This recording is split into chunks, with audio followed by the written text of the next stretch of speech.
Y hoy voy a hablarles un poco acerca de las diferentes soluciones que podemos tener o hacer en México para mitigar el cambio climático. Voy a tratar de avanzar algo rápido, son muchas diapositivas, pero voy a ir mencionando cosa por cosa brevemente.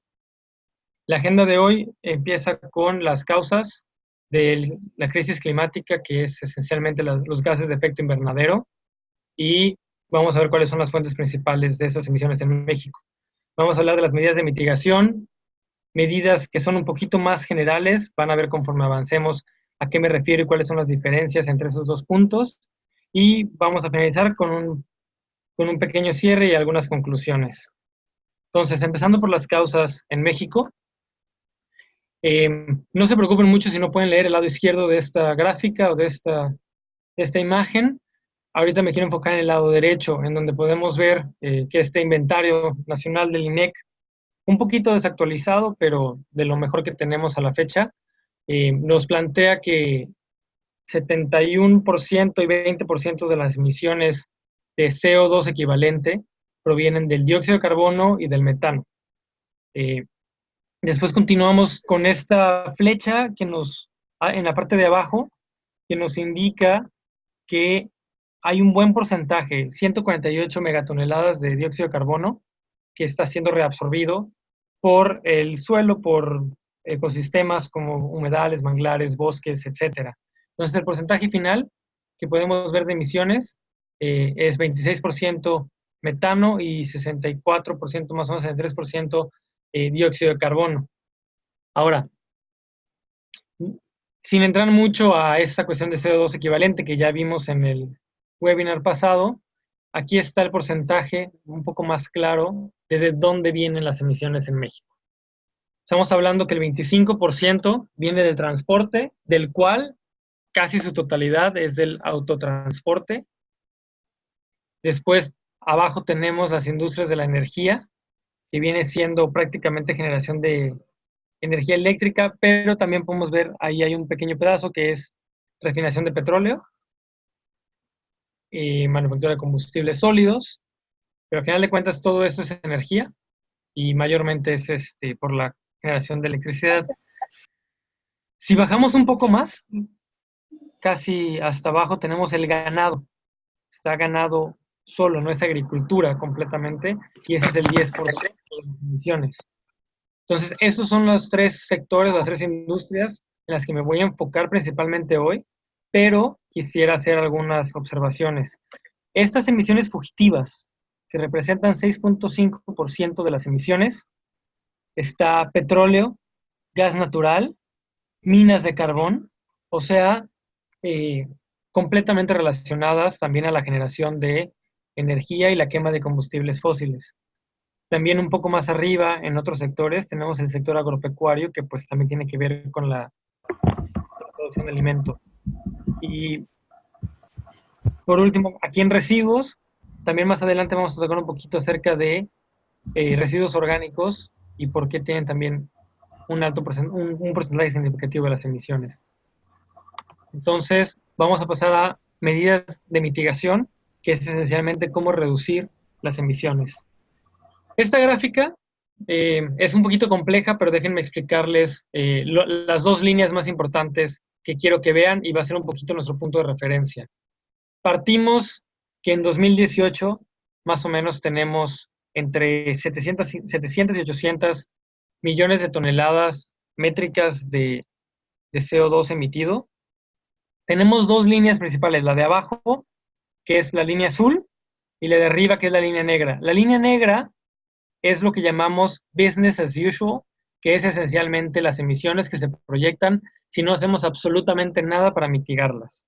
Esa sería la trayectoria que esperaríamos si no tomamos acciones. Y la línea azul clara que está en la parte de abajo son las emisiones que esperaríamos si cumplimos con todas las contribuciones nacionalmente determinadas del Acuerdo de París. Eso es lo que generaría de emisiones México, más o menos se, se nivelaría en 600 millones de toneladas métricas si cumplimos con todo lo que se estableció en 2015 en el Acuerdo de París, que haría México. Entonces, Esa es la imagen que quiero que tengan de más o menos eh, dónde estaríamos y dónde estamos tratando de dar. Y todo lo que está en medio son distintas políticas públicas y el color representa cuánto de cada reducción de emisiones representa esa política pública. Por ejemplo, en morado, hasta abajo, podemos ver lo que sería un impuesto al carbono. Hasta arriba, estos colores rojizos serían las emisiones reducidas por mejoras en los sistemas de transporte, bajar el uso de vehículos o tener medir esas, digamos, medidas de eficiencia de los vehículos para que gasten menos por kilómetro o distancia recorrida. Es nada más para que se den una idea. Al final vamos a regresar a esto y va a ser, yo creo que el punto más importante, comparar en dónde queremos estar y en dónde debemos estar. Pero vamos a hablar ahora de las mitigaciones por sector, empezando por energía. Y voy a hablar primero de hábitos individuales, después voy a hablar de acciones colectivas y por último de cambios sistémicos en este sector. Entonces, empezando con los hábitos individuales, cosas que ya hemos escuchado todos, reducir nuestro consumo de electricidad. Y esto va desde lo muy sencillo como desconectar o usar aparatos que no usamos, hasta, ahorita vamos a ver más, eficiencia energética, empezando por la iluminación. Creo que todos han visto los diferentes tipos de focos de iluminación que hay. Solo quiero hacer énfasis en la gran diferencia que hay entre un foco incandescente y un LED, y sobre todo que esto acaba ahorrándonos dinero. No voy a entrar en los números, solo es el tip general. Igual aquí con enfriamiento eficiente. La mayoría de la energía utilizada en casas, en el sector residencial, es para enfriamiento. Y esto sobre todo en ciertas zonas y regiones del país. Pero ahora con la tecnología inverter, este consumo con respecto, por ejemplo, a lo que se tenía de últimas generaciones de mini splits, por ejemplo, representa hasta un 50% de ahorro de energía. Y esto podría ser, de hecho, hasta 6 veces menos que un clima de ventana, un aire acondicionado de ventana, que prácticamente ya están de salida, ya casi nadie los tiene. Lo mismo pasa con los refrigeradores. Y nada más muy rápido, quisiera mostrarles un poquito el por qué funciona esto, muy, muy breve. Esencialmente, las pérdidas de las tecnologías anteriores era que no podían modular mucho, estaba encendido y básicamente usaba muchísima energía, se apagaba y era estar en ceros. Es compararlo con un carro que está acelerando y frenando, acelerando y frenando, en comparación con un carro que va siempre a una velocidad promedio más regulada. Eso es esencialmente porque los inverters o la tecnología inverter ahorra mucha energía. Y por último, dentro de estos tips individuales, es nada más esta cuestión de lavado de ropa. Mucha gente lava con agua caliente y el incrementar la temperatura del agua utiliza mucha energía. Hay hay etiquetas de lavadoras eficientes que usan muchísima menos energía y modos de lavado que son en frío normalmente, que utilizan muchísima menos energía también. Son de los tips de los electrodomésticos que más energía tienden a utilizar dentro de una casa. Y nada más para que sepan que sí, que existen ese etiquetado, pero lo que más me interesa es moverme hacia la generación de energías renovables, porque va a ser un punto un poco más interesante. El generar nuestra propia energía en nuestras casas, de hecho, es bastante económico, es bastante barato. Los calentadores solares pueden regresar su inversión en un año o dos. Es una manera muy, muy económica de calentar el agua. Y por otro lado, los paneles fotovoltaicos, para las personas que no tienen subsidio, son una excelente inversión, además de que estamos generando energía limpia. La energía que utilicemos en nuestras casas será de fuentes que no producen dióxido de carbono, entonces eso realmente ayudaría a reducir, a mitigar estas emisiones en ese sector. Pero quiero también hablar de las acciones colectivas, porque ahorita vamos a ver las diferencias importantes que hay entre una acción individual y una acción colectiva. En el país se han logrado grandes avances en eficiencia energética en edificios. Hay programas e iniciativas para promover la adopción de estos electrodomésticos con financiamiento, con regulaciones para ciertos edificios. Hay toda una comisión nacional para el uso de eficiencia energética y han tenido grandes logros. Por ejemplo, esta etiqueta amarilla en los electrodomésticos, no sé si alguien lo ha visto, y en el Informe Nacional de Monitoreo también se han visto los avances de reducción de energía eléctrica en edificios, y esto se puede ver como un cambio colectivo porque es una ley, son leyes, de hecho, o normas, que están ayudando a que todos usemos electrodomésticos más eficientes, tengamos edificios diseñados de tal manera que reduzcan el consumo de energía eléctrica. Y luego un tema muy, muy sonado es el cambio o la transición energética, el cambiar el porcentaje de combustibles fósiles en nuestra matriz energética. Alrededor del 70-80% de la energía eléctrica en el país se produce a través de combustibles fósiles, ya sea la quema de carbón, de gas natural, a veces de combustóleo o de diésel, algunos motores todavía, y cambiar hacia energías renovables como la eólica o la solar. Hay muchos mitos y mucha información que podemos hablar al respecto por horas, pero lo más importante es realmente las energías renovables pueden ser muy baratas, muy económicas. A nivel de red, se vuelve interesante cómo integrarlas, no es parte del tema de esta plática hoy, pero realmente México con la subasta eléctrica llegó a romper récords con la energía solar más barata en 2017. Sin embargo, a pesar de haber sido noticia a nivel internacional por esto, estamos apostando todavía a carboeléctricas o a eh, producción con ciclo combinado, que es esencialmente gas natural. Y pues, en realidad lo que tenemos que ver en más grandes rasgos son los cambios sistémicos, que esencialmente sería un poquito repensar la red eléctrica y cómo funciona el mercado eléctrico. Creo que no se alcanza a leer esto, pero con que vean la imagen, para mí es más que suficiente. En el lado izquierdo tenemos una red eléctrica más tradicional, que es una combinación de combustibles fósiles que esencialmente podemos usar o podemos encender cuando querramos, energía nuclear, que también se le conoce como energía base, y por el otro lado tenemos energías renovables en el lado derecho, que normalmente tienden a ser intermitentes, y ese es uno de los problemas, pero además tenemos el almacenamiento de energía en esta nueva propuesta de red eléctrica.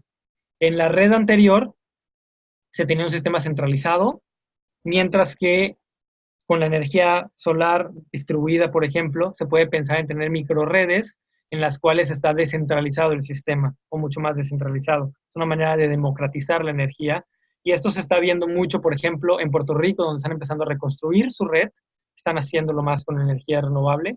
En África, en muchos países, se están saltando el paso de construir una red centralizada y se están yendo directo a energía distribuida con energía solar y almacenamiento.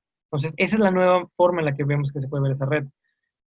En el siguiente eslabón, en la energía convencional, se tenía muchas reservas de energía para los picos, en los periodos de alta demanda. Por esto estos cilindros morados más grandes que los del lado derecho, porque en el lado derecho se requiere menos capacidad de generación y el almacenamiento, esa batería que se ve aquí, sería lo que podría ayudar a reducir esos picos. Tener entonces menos capacidad de generación, pero poder distribuirla mejor. Y además pueden ver estas flechas moradas contra las verdes. En las moradas solo va hacia una dirección. Y este es uno de los problemas de la red actual. Como no se puede controlar ni la demanda ni la generación de otros lados, siempre se tiene que mantener completamente balanceada la red eléctrica. La oferta y la demanda tienen que ser exactamente iguales, pero solo se controla la oferta.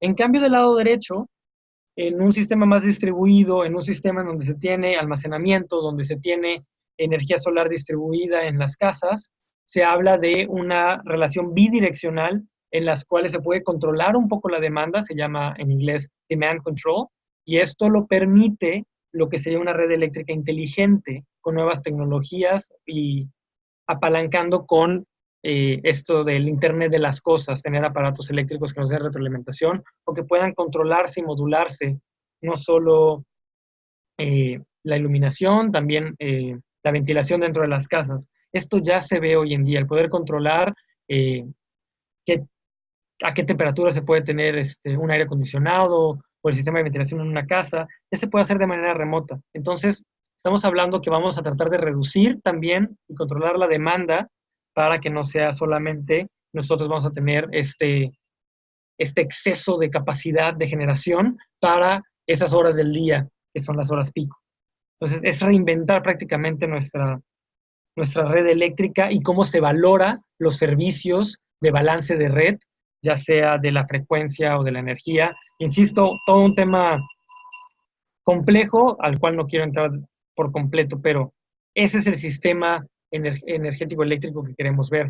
Y hablando un poquito de esto, quiero hablar de transporte, que también usa energía y usa la energía en forma de petróleo, gasolinas, combustibles. Y una pregunta que me gustaría que me respondieran en el chat es las personas que creen, por ejemplo, que debemos de tener más generación de energía a través de renovables comparado con construir una refinería. Las personas que crean eso, por favor, escríbanlo en el chat y espero que cuando termine transporte podamos quizás pensar un poquito diferente al respecto. Pero empezando por transporte, ¿qué podemos hacer para reducir las emisiones? Para empezar es minimizar el uso del carro, el carro privado sobre todo, y caminar y andar en bicicleta en vez de ello. Estamos hablando distancias cortas sobre todo, tratar de caminarlas o andarlas en bicicleta. Seguramente muchos están pensando que pues puede ser inseguro o incluso pueden estar pensando que las distancias de su trabajo, a su casa, a la escuela, a los servicios que necesitan son muchísimo más grandes que 1 a 5 kilómetros, que es el rango que propongo y que muchos manejan. Y vamos a llegar a eso en uno de los cambios sistémicos. Pero por ahora quiero hablarles de acciones colectivas que se pueden hacer, que puede ser el car sharing y carpooling. No sé si sepan la diferencia, pero carpooling esencialmente puede ser un carro privado en el que varias personas van en conjunto hacia la misma dirección o exactamente al mismo lugar. Esto se está promoviendo cada vez más en empresas, en escuelas, e incluso Ciudad de México ya tiene una política pública al respecto. ¿Por qué? Porque normalmente los carros que tienen capacidad para 4 personas o más tienen un uso promedio de 1.2 o 1.3 personas por carro. Entonces, la capacidad del carro está siendo muy, muy baja a comparación de la capacidad máxima. Y el car sharing, hay sistemas, hay aplicaciones en las cuales un mismo carro es utilizado por varias personas. Esto se puede, técnicamente Uber podría entrar ahí, pero eh, en realidad no, es simplemente un servicio de taxi, es un transporte más, pero si hay, si mal no recuerdo, Carrot era una de las aplicaciones que era esencialmente que todos comparten una flotilla de autos y con una sola llave o con tu celular podrías abrir y usar el carro que estuviera cerca de donde tú estás. Muy parecido a los sistemas de bicicletas compartidas, que todos usan las mismas bicicletas, no es de alguien en específico. Siguiente es esta cuestión de colectivos ciclistas, grupos ciclistas, que tienden a dar talleres de ciclismo urbano y que ayudan mucho a que la ciudad se vuelva más amigable con los ciclistas y que la gente agarre confianza de utilizar la bicicleta. Y un ejemplo muy marcado fue cuando hubo el desabasto de gasolina y los colectivos ciclistas lanzaron esta iniciativa de Yo Te Cuido. Y esencialmente era, creo que comunicarse a través de celulares, no sé si hicieron una aplicación en específico, pero los ciclistas con más experiencia acompañaban en su trayecto a las personas que por primera vez iban a empezar a usar la bicicleta como medio de transporte. Entonces, realmente lograron que mucha gente tuviera una alternativa al auto sin, o tratando de minimizar los riesgos de usar la bicicleta en la ciudad. Y empezamos un poquito la transición, acciones colectivas y sistémicas, es esta cuestión de inversión en infraestructura ciclista y transporte público. Una de las frases que me gusta mucho es la infraestructura crea cultura. Esta es una foto de Ámsterdam. Y Ámsterdam hizo una transición muy fuerte de los años 70 a lo que conocemos hoy en día, casi como la capital de la bicicleta, porque invirtieron en la infraestructura apropiada para los ciclistas. Eh, sí, estos carriles confinados, ciclocarriles, ciclopistas, estacionamiento para las bicicletas. Esa inversión creó lo que llamamos demanda inducida. Esencialmente, constrúyelo, ellos van a venir. Va a ser más fácil para la gente empezar a usar la bicicleta cuando se sienta más seguro, resguardado, cuando hay espacios para estacionarse. Entonces, Ámsterdam no era Ámsterdam. Se volvió a Ámsterdam por las demandas de la gente que estaban hartos en específico de los accidentes vehiculares que acababan en muertes de niños y jóvenes. Y en México es una de las principales causas de muertes en el rango de edad de creo que 8, 10 a 19 años. O sea, la mayoría de las muertes en jóvenes y niños es por accidentes viales. Eso en los 70s creó un movimiento que desencadenó esta serie de cambios que volvió a Ámsterdam la capital de las bicicletas. Y también invertía en transporte público. El transporte público es una manera mucho más eficiente de moverse, tanto en costos, probablemente en tiempos en ciudades congestionadas y obviamente en emisiones. Es una manera muchísimo más limpia de transportarse. Y si no se tiene una infraestructura apropiada, un transporte público eficiente, pues la gente no lo va a usar y va a apostar por el auto privado que no es tan amigable con el medio ambiente. Y yendo más allá, yendo más lejos, queremos los cambios sistémicos de una planeación y desarrollo urbano que cambien este paradigma de ciudad que están actualmente hechas para los carros, para los vehículos. Podemos ver esta diferencia en una de las ciudades congestionadas de primer mundo. Hicieron este cambio en Times Square, en Nueva York, que le quitaron todo ese espacio a los autos. De hecho, podemos ver que hay un solo camión y muchos autos privados alrededor, o taxis. Y se hicieron esos espacios para las personas. Se están patronalizando muchas zonas y una de las cosas que quiero enfatizar es, esto no es una tendencia de ciudades en países ricos, esto es una tendencia a nivel global. En todas las ciudades del mundo estamos viendo que tenemos que tener ciudades caminables, ciudades pensadas para las personas y a escala humana. Y eso da pauta a una movilidad urbana sostenible en la cual se respeta esta jerarquía de la movilidad. Esta jerarquía de la movilidad, por no hacerle publicidad a nadie, no lo puse con las que han sacado diferentes gobiernos, pero quiero decirles que muchos gobiernos en México ya están promoviendo esta nueva ideología o este nuevo paradigma en el cual lo que se promueve es los peatones, es el primero, o sea, los que más se tiene que respetar. Todos somos peatones, además, en algún punto de nuestros trayectos, todos. Y después, los ciclistas o algún otro tipo de transporte no motorizado, como pueden ser los patines, como pueden ser estos scooters que ahora cada vez se usan más, ya están en Ciudad de México en varias zonas. El transporte público después, que puede ser metro, puede ser lo que llaman BRT, que es una especie de metrobús. Después los transportes de carga y por último las motos y autos privados motorizados. Con este cambio de enfoque en el diseño urbano, con ciudades caminables, con ciudades a escala humana, las distancias cambian. En vez de tener recorridos de 10, 15 kilómetros, en vez de tener esos trayectos de 2 horas, tenemos trayectos mucho más cortos, en donde los servicios, donde los bienes, donde las necesidades básicas se pueden satisfacer en un radio mucho más corto. Y esto, además, quiero enfatizar, no es solo una cuestión medioambiental, eso es una cuestión también de equidad, puede ser de equidad social, de equidad económica, equidad de género. El cambio en el diseño urbano puede beneficiar muchas esferas sociales y pues la accesibilidad a los trabajos, la accesibilidad para la gente con discapacidades es muy importante para tener una sociedad más equitativa. Y al final de cuentas, este cambio de paradigma puede resultar en reducción de tiempos, reducción de costos también. Entonces, es un cambio al sistema de transporte puede traer muchísimos beneficios. Por último, el sector que quiero tocar es el del ganado. Con el último reporte del IPCC, salieron ya con más fuerza a esta petición de minimizar el consumo de productos animales. Aquí, disculpen que esté en inglés la gráfica, no encontré algo similar en español, pero les traduzco muy rápido. Estamos hablando de que el punto gris viene siendo el 10% que menos contamina, el punto azul, el 90% que más contamina. Y estos números de la gráfica son las emisiones por kilogramo de producción. de, ya sea empezando de arriba hacia abajo, es res, carne de res, crustáceos que son, ahora sí que en granjas, producidos en granjas. Después tenemos cordero, después tenemos productos lácteos, queso, carne de cerdo, carne de pollo, pescado que también es producido en granjas, huevos, tofu, que es esencialmente soya, nueces de diferentes tipos y abajo vegetales. En general frutas y vegetales están ahí junto con muchas de las nueces, si no es que más abajo.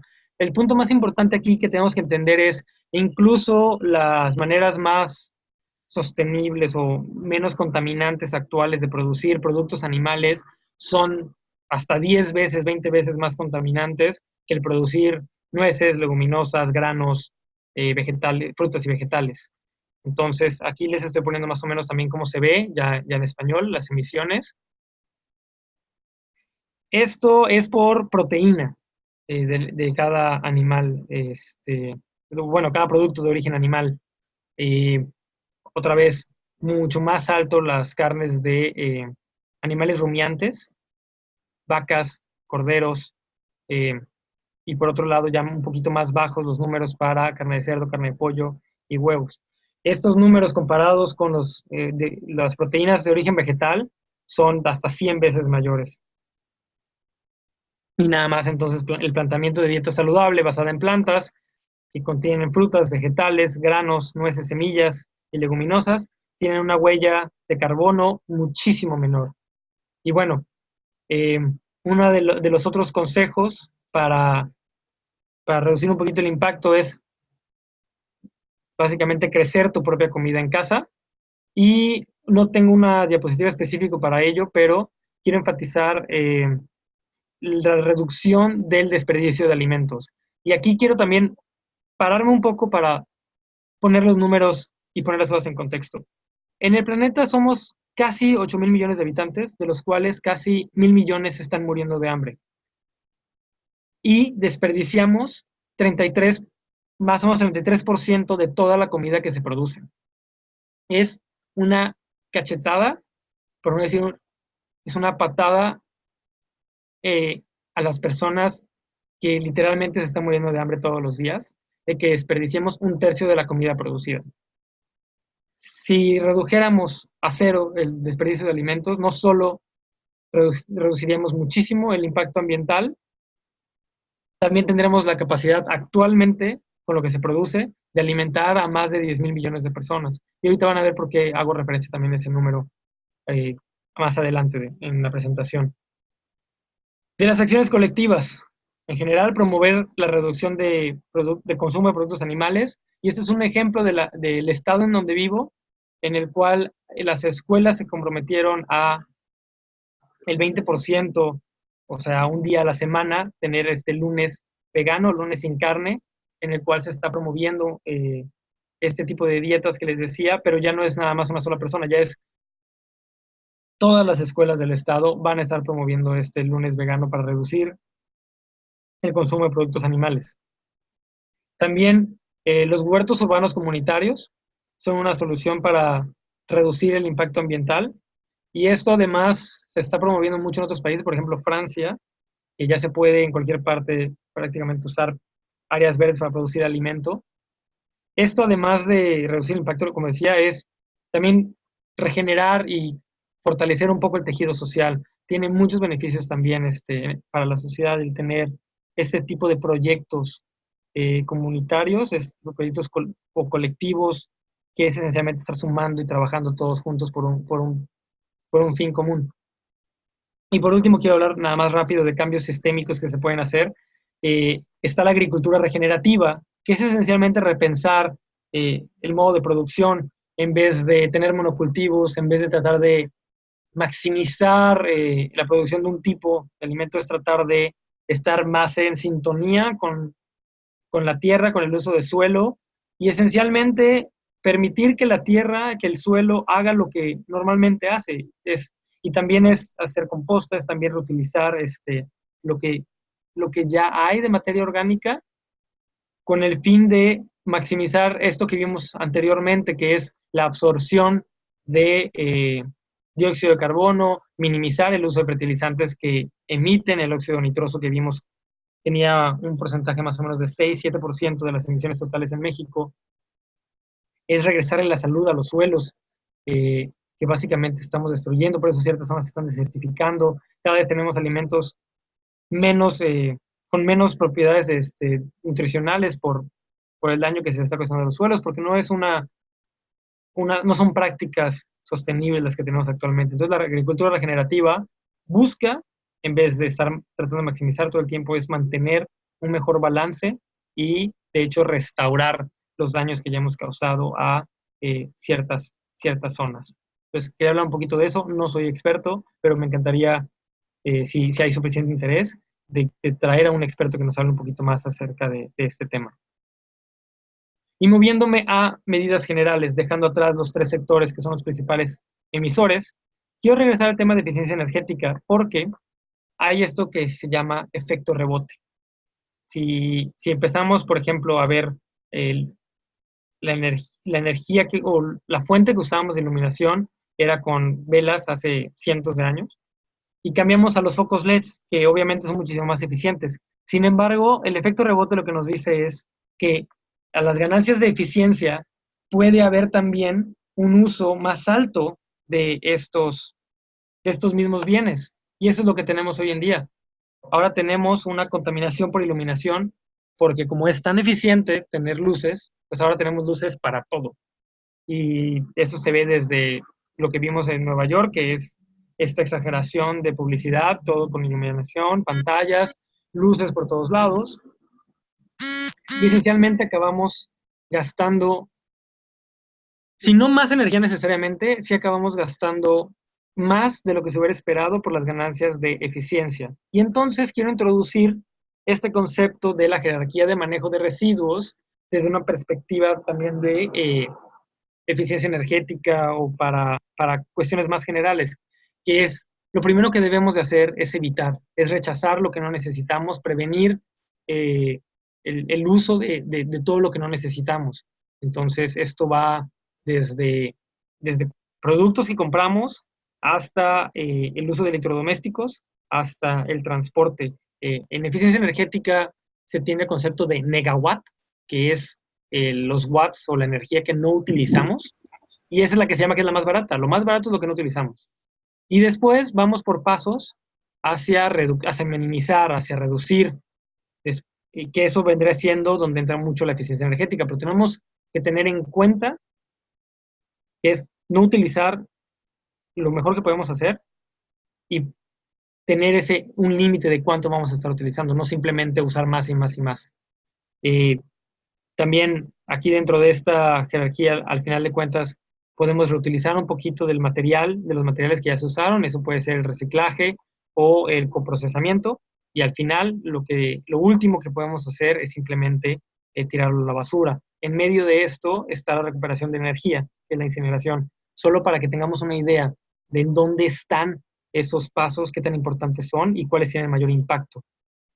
Rechazar y minimizar van a ganar todo el tiempo. Después quiero hablarles un poco acerca de, si recuerdan, ese carbon tax que había en las contribuciones nacionales, que era uno de los pedazos más significativos de reducciones de emisiones. Esta reducción, este incremento, perdón, del precio en algunos combustibles o en algunas cosas, quiero nada más comentarles que ya existe en México. O sea, ya hay un precio al carbono en los combustibles y ese fue o en parte fue causa del gasolinazo que experimentamos hace unos años. Ya tenemos un precio al carbono. Lo que queremos ahora es que sea un precio transparente y justo. La gente ni siquiera sabe que existe ese precio. Por otro lado, también un precio al carbono que se está planteando en México es a través del mercado de emisiones, del sistema de emisión, ese sistema de emisiones para tratar de tener un mercado que les ponga un precio, está enfocado a las 100 empresas más contaminantes del país, pero obviamente se puede tener con mucha razón un miedo a que esto cause pues, efectos inflacionarios que aumenten los precios de otros bienes y servicios. Y aquí es en donde entra digamos, statement, este comunicado que hicieron economistas de Estados Unidos de tener dividendos. Y nada más para que vean que esto fue firmado por ganadores de premio Nobel, por personas realmente expertas en el tema de economía. Fueron más de 3.500 economistas en Estados Unidos que promueven el precio del carbono con dividendos. ¿Qué significa esta cuestión de dividendos? Es regresar todo lo recaudado a la gente de manera equitativa. ¿Por qué? Porque en ese aspecto estamos haciendo de manera justa y transparente, porque la gente va a poder ver cuánto se está recaudando, va a saber cuánto más o menos les debe tocar a cada uno de los contribuyentes, y al mismo tiempo estamos ayudando a evitar el problema que hubo en Francia con los chalecos amarillos, en el cual la gente se levantó o prácticamente salió a la calle porque la clase media y la clase baja era la más afectada por esos incrementos en los precios. Al tener un dividendo equitativo, la gente que contamina más va a pagar más y va a tener un pago neto. La gente que consume menos, que normalmente es la clase media y la clase baja, va a recibir un ingreso neto al tener esa división. O sea, el incremento de los precios va a ser menor a lo que ellos van a recibir a la hora que se hagan esos dividendos. Entonces, esto se está apoyando por economistas, no solo en Estados Unidos, también en Europa. Y es, como vimos en la gráfica que les mostré, que vamos a ver al final, una de las medidas más eficientes de reducir emisiones, porque es una manera casi instantánea de hacer que a todos de repente les importe las emisiones de CO2, porque les estás pegando en su cartera. O al menos esa es la visión dentro del sistema económico actual, que la gente va a tratar de evitar productos o servicios que tengan una alta intensidad de carbono, y también que los inversionistas y las empresas empiecen a moverse o alejarse de las cosas que pues van a costar más porque tienen una intensidad de carbono más alto. Y la idea es movernos así hacia alternativas más ecológicas, menos contaminantes, con menos emisiones de CO2. Esa es la lógica detrás de esto y está respaldado por pues técnicamente los expertos en la de los economistas. Por último, quiero hablar de la sobrepoblación. Y realmente lo pongo entre comillas, esta cuestión de sobrepoblación. ¿Por qué? Estas son las proyecciones actuales del crecimiento poblacional. Sí, efectivamente, en este último siglo hubo un crecimiento exponencial de la población, pero quiero enfatizar que las curvas de crecimiento poblacionales no son una curva exponencial como muestra aquí que dice high, o sea, un crecimiento alto. Se ve más como lo que llamamos o denominamos una curva en forma de S. Empieza lento, tiene un periodo de crecimiento muy, muy rápido, y después, como empezamos a ver aquí en la población total, según estas proyecciones de las Naciones Unidas, se empieza a nivelar y se empieza a estancar. Y estamos viendo que más o menos para 2100 se nivele el crecimiento poblacional y nos quedemos alrededor de entre 10.000 y 11.000 millones de habitantes. Esas son realmente las proyecciones. Y esto se debe a que en muchos países ya la tasa de natalidad está por debajo de 2.1 o 2.2 nacimientos por mujer, que es como se mide, que es esencialmente la tasa de reemplazo. Si estamos por debajo de 2.1, la población está decreciendo. Si estamos por arriba, la población va creciendo. ¿Y qué pasa? Ya encontramos una solución para reducir el crecimiento poblacional y que se mantenga más o menos la tasa de natalidad por debajo de 2, que es con la equidad de género y derechos reproductivos de las mujeres. Esto ni siquiera se tiene que ver con una cuestión medioambiental, aunque sí tiene un impacto, sí tiene una reducción muy importante, y ahorita les voy a mostrar unos cálculos al respecto, pero eso es por una cuestión también de justicia social, de equidad social y simplemente derechos humanos.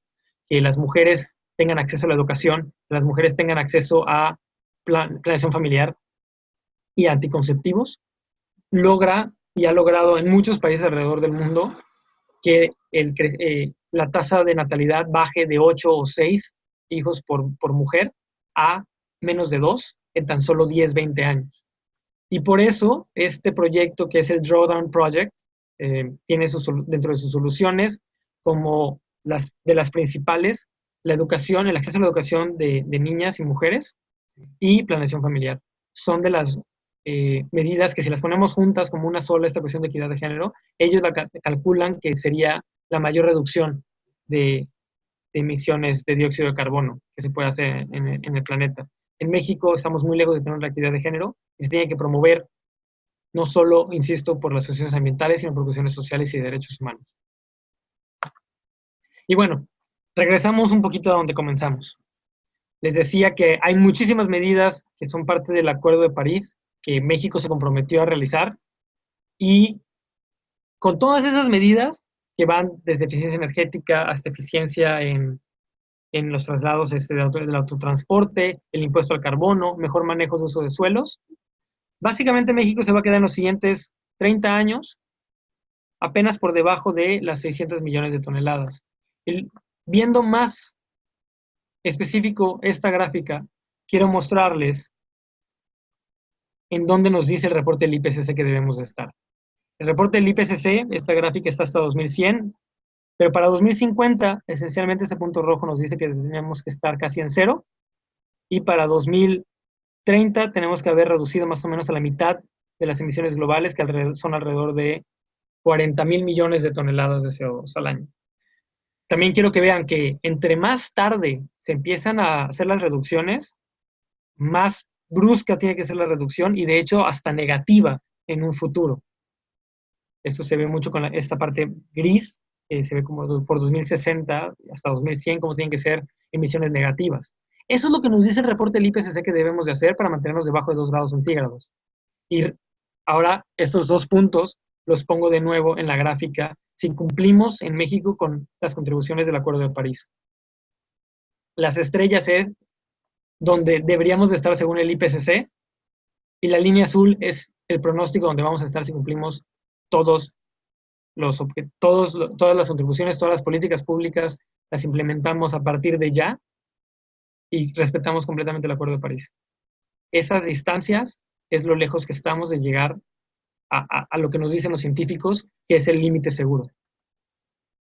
Entonces, para cerrar y para concluir, que creo que ya me excedí un poquito el tiempo que quería, tenemos que hacer cambios sistémicos en el sistema energético, en los sistemas de transporte, en el sistema de alimentación. Tenemos que replantearnos también, o considerar replantearnos, si se está haciendo lo suficiente, si eso sería suficiente.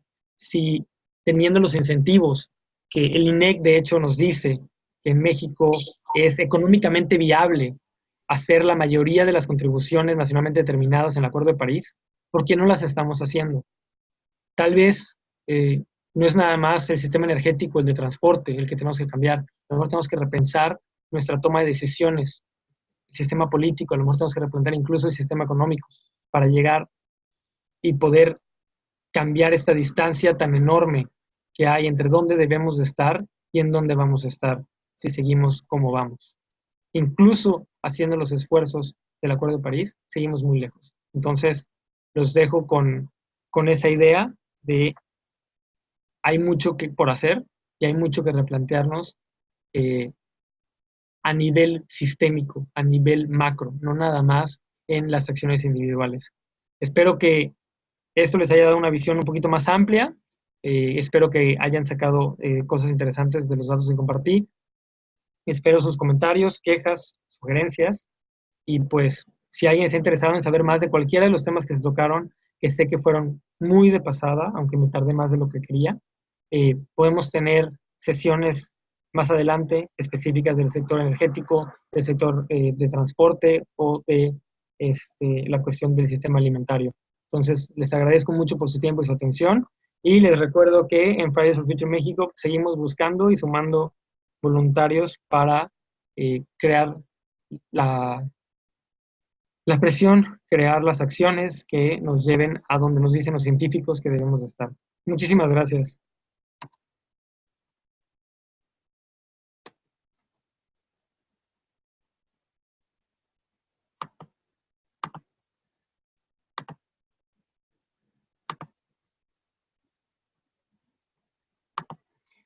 Y bueno, tenemos espero que todavía tengamos por aquí a, a un invitado especial. Carlos, ¿sigues por aquí? Espero que sí. Sí, aquí estoy, aquí estoy. Carlos, no sé si tengas algo preparado para nosotros o una presentación o simplemente quieras platicarnos un poquito, darnos tu perspectiva respecto a las acciones que podemos tomar en México o a nivel global, o si quieras abrir a preguntas, comentarios, como tú veas mejor. Ok, muchas gracias. Pues mira, no me gustaría tal vez ya asumir una presentación, ya que creo que tú supiste, ¿no? el tema y tal vez hacer nada más algunos comentarios en donde vi que tal vez valga la pena ahondar un poquito más en algunos detalles nada más. Mira, en particular, yo tengo 5 puntos que me gustaría recalcar de forma muy general ahorita. La primera es que, ahorita decías, es que si esto es suficiente. Tú bien empezaste diciendo, bueno, vean cómo se ve la trayectoria de México y vean dónde deberíamos estar en 2030, 2050 según el IPCC, ¿no? Es claro que no es suficiente lo que se está proponiendo. Y donde yo quisiera hacer un poquito de hincapié es que las cosas que estamos proponiendo en sí mismas no tienen las capacidades para darnos ese cambio transformacional que necesitamos. ¿Y a qué me refiero con eso? Para mí es importante tratar de comprender que el sistema económico, como está diseñado en este momento, no se puede enverdecer. ¿Y por qué lo digo de esta forma así tan contundente? Es porque es, para mí, entender este proceso como una simple sustitución, por ejemplo, de tecnología. Me dio gusto que metieras, por ejemplo, en tu presentación, Jorge, el tema del efecto rebote. Eso es algo que no se habla constantemente cuando hablamos de la eficiencia energética, pero son cuestiones que están, son las entrañas de cómo funciona la estructura. Entonces, para mí es un poco complicado pensar que es posible enverdecer ese sistema. Por ejemplo, les doy un poquito la lógica de esta teoría.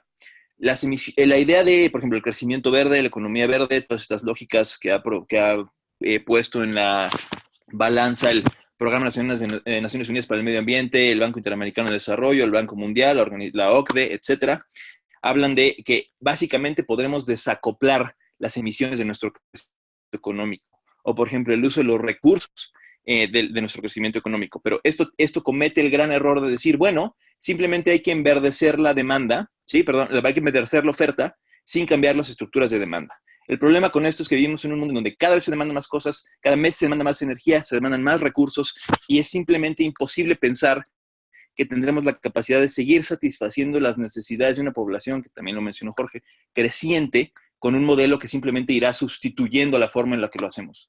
Esa lógica es un poquito como esquizofrénica, si me preguntan a mí, porque estamos diciendo, va a crecer la demanda, va a crecer la población, va a crecer las formas en las que estamos produciendo el impacto, pero siempre y cuando nosotros hagamos una sustitución adecuada de esas estructuras será suficiente, ¿no? Entonces, mi punto con eso es que no es suficiente, ¿no? Necesitamos una transformación, no solamente del modelo en este sentido de ser más eficientes, de utilizar cosas más que usen menos energía.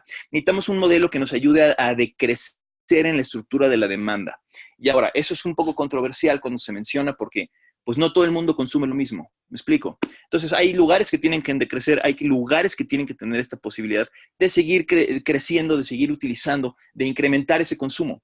Pero, por ejemplo, cuando hablamos de energía, ¿cuánta gente en México satisface sus necesidades energéticas? ¿No? Si ustedes ven el porcentaje total de los, por ejemplo, de los hogares, 36% de los hogares del país no satisfacen sus necesidades energéticas. Entonces, aunque todos tengan energía eléctrica y estén interconectados, no pueden pagar la energía necesaria para satisfacer esas necesidades. Entonces, en ese contexto es complicado tratar de solucionar esto a través de más eficiencia. Mi punto es, necesitaríamos entonces empezar a reducir este proceso desde un punto de vista del consumo. El otro punto que tal vez menciono para tratar de ser un poquito menos críptico es que, por ejemplo, siempre se nos presenta la solución como una cosa de soluciones tecnológicas, ¿no? Necesitamos energía renovable, necesitamos cambiar la matriz energética, necesitamos adecuar esas estructuras a un modo de vida, ¿no?, que sea más sostenible. La gran pregunta es, pues, ¿cómo hacer un mundo que está cubierto de paneles solares, de turbinas eólicas, pues es un mundo que ocupa más espacio, es un mundo que incrementa los conflictos ecológicos distributivos, ¿no? Alrededor del territorio. ¿Por qué? Porque pues piensen, por ejemplo, en las energías renovables como si fuera lluvia y en los hidrocarburos como si fuera un lago. El lago tiene la energía concentrada, si yo pongo una presa ahí, puedo explotar esa energía y utilizarla, ¿no? De una forma pues centralizada, en donde pues no tengo que tener un impacto más allá de lo que ya se produjo en ese lago. Ahora piensen, por ejemplo, en tratar de producir la misma energía pero usando lluvia. Eso necesita mucho espacio para captar más lluvia, para tener más capacidad de utilizarla y producirla. Entonces, es un poco más, vaya, la configuración socioespacial alrededor de las energías renovables cambia. Y esto es importante mencionarlo porque también vamos a crecer en la demanda, por ejemplo, de litio, la demanda, por ejemplo, de todos los materiales que tienen los paneles solares, ¿no? Las baterías, de todas estas condiciones que necesitamos, estos materiales que necesitamos para producir energía. Y pues eso va a crear nuevas configuraciones, ¿no? Políticas, sociales, estructurales alrededor del uso de energía. Vamos a producir ganadores y vamos a producir perdedores. Y esto es porque no estamos pensando en que esto es una solución que necesita soluciones sociales, no solamente tecnológicas. Entonces, insertar nuevas tecnologías sin cambiar la estructura social, sin cambiar el modelo político, pues no tiene mucho.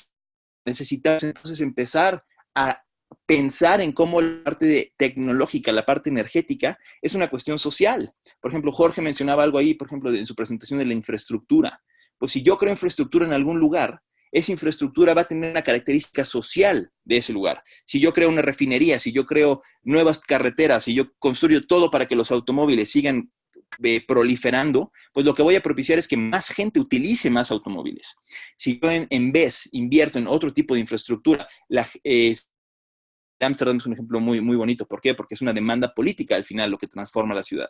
Entonces, puedo yo cambiar el valor político y social de la infraestructura dependiendo en qué esté pensando y qué esté tratando de incentivar, ¿no? Ese es otro de los puntos. Dos más y ya con esto lo cierro, tal vez nada más para un breve.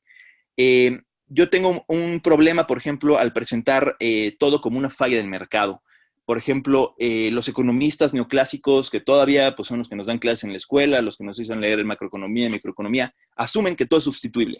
Entonces, en ese contexto es simplemente, si yo le pongo un precio suficiente, es una onda muy piguviana, ¿no? De que el precio refleja pues el interés que tiene la sociedad de conservar o no conservar ese recurso. Básicamente, si se incrementa mucho el precio, la gente cuida más ese recurso y por ende deja de desperdiciarlo, utilizarlo mejor. Piensen, por ejemplo, en el agua o en la energía, ¿no? Si costara mucho el agua que utilicen en su casa, le apagarían más rápido al agua, se bañarían más rápido porque le están cobrando más. El tema es que, bueno, es una medida muy políticamente difícil de vender, es una medida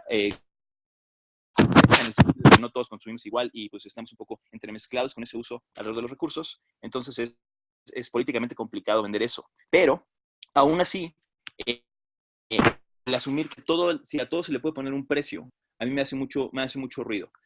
Piensen, por ejemplo, ahorita Jorge mencionaba que sí hay un impuesto al carbono en México, es cierto, pero es un impuesto básicamente ridículo, son 3.5 de dólares, 70 pesos por tonelada en promedio. Esto quiere decir que hay combustibles que pagan muy poco por su contenido de carbono y otros que pagan pues, más o menos casi los 3.5 dólares o los 70 pesos como el carbón.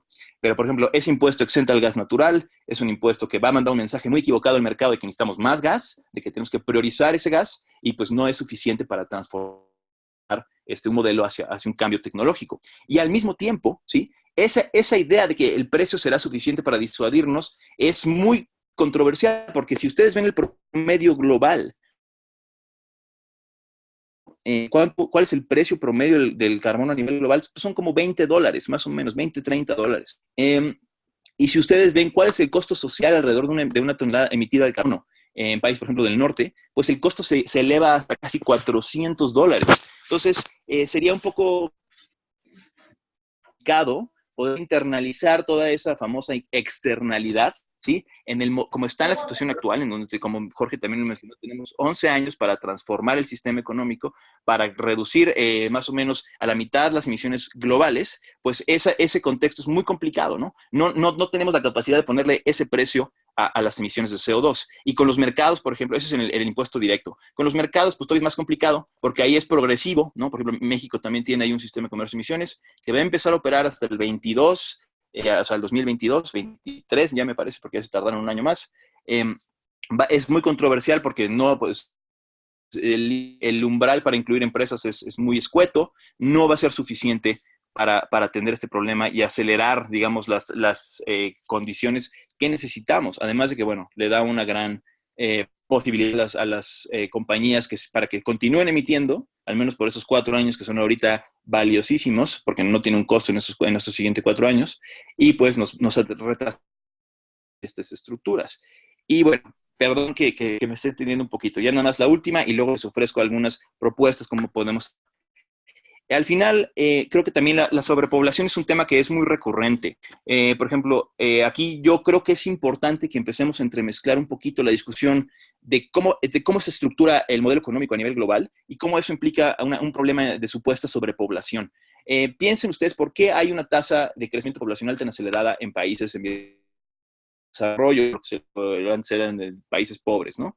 Tiene que ver porque no hay suficientes condiciones para garantizarle a las personas que sus hijos van a vivir, ¿sí? Entonces la gente tiene que tener más de uno, 2 hijos, 3 hijos para mantener, pues, cierto. Sí, hay una alta probabilidad de que los hijos tengan una vida muy corta. Entonces, la gente tiene más hijos para tratar de, pues, sustentarse, de que su familia se integra, etcétera, ¿no? En países del norte, pues, tiene un solo hijo, una sola hija. Esa persona tiene la probabilidad pues, de tener una vida plena, ¿no? De tener una esperanza de vida muy larga, y eso le da una capacidad de reducir poblacionalmente esas características. Entonces, para mí hay un problema en decir que hay una sobrepoblación. Sí, obviamente no estoy diciendo que no hay una sobrepoblación, pero ahora piensen ustedes dónde ya creció la población y en dónde falta por crecer. El gran boom poblacional en el mundo, en el futuro, va a ser en África. Eso quiere decir que si ahorita tratamos de cortar o el incremento de la población, pues le vamos a decir a África que deje de tener hijas o hijos, ¿no? Entonces, no, estas personas, pues, aunque les hagamos que sí, equidad de género, ese tipo de cosas son medidas que son súper importantes, pero pues en la larga, ¿no? Tienen un efecto de una generación o dos para surtir efecto. Necesitamos garantizarles a esas personas las capacidades necesarias, pues, para que las sobre uno. Y lo segundo es que esto es un problema de consumo, porque esas personas, aunque se reduzcan más, ¿sí? Aunque sean más en cantidad, consumen menos que otras personas alrededor del planeta. Entonces piensen, por ejemplo, cuánto consume la gente en Estados Unidos. Las emisiones promedio de un americano, por ejemplo, son 17 toneladas de CO2 anuales. ¿Sí? Si ustedes lo comparan contra una persona en India o en China, estamos hablando de menos de 1 tonelada en India y alrededor de 1 o 2 toneladas en China. Entonces, el impacto diferenciado es gigantesco. Entonces, tendríamos que empezar a hablar de una reestructuración de ese modelo económico, no solamente que, no, insisto, no es que no existe, lo estén negando, es más bien, es una condición estructural lo que se está produciendo, ¿no? Y bueno, al final, ¿cómo veo entonces un cambio? O sea, creo que el tema, lo que yo diría es esos cambios individuales que mencionó Jorge son importantes, son necesarios. Por ejemplo, sí hay que comer mucho menos carne, ¿no? Hay que hacer ese mensaje así muy claro y directo. Comer carne tiene un impacto muy importante, entonces necesitaremos una dieta diferente, necesitaremos una economía, que sería el segundo punto, una economía a escala, no una economía globalizada. ¿Eso qué quiere decir? Tendríamos que empezar a construir modelos de dependencia, es decir, como cadenas de valor locales o regionales, en vez de seguir apostando por transporte global y de alto impacto, ¿sí? Esto lo que hace es producir una economía local que, pues, beneficie a la localidad, hace que sea mucho y le da un agregado a la estructura, ¿no? Por ejemplo, están los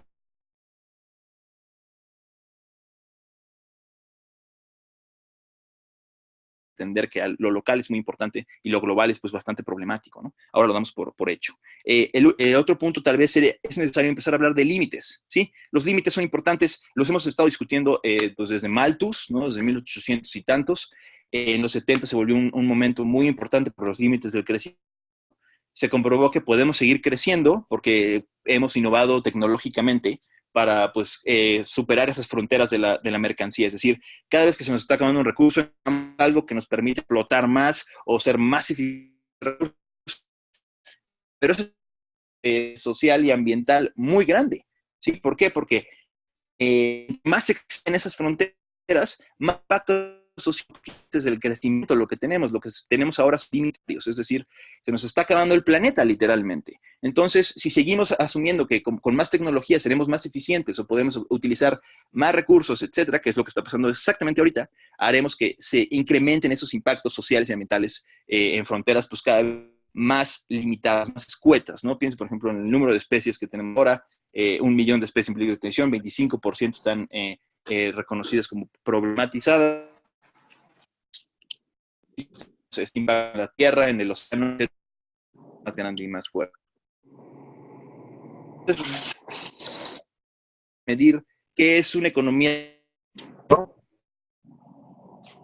no producción. Entonces, crecer el PIB, ¿qué significa? ¿No? Significa tal vez que vamos a emitir más emisiones, significa que vamos a consumir más cosas, pero no necesariamente significa que vamos a tener un mayor bienestar.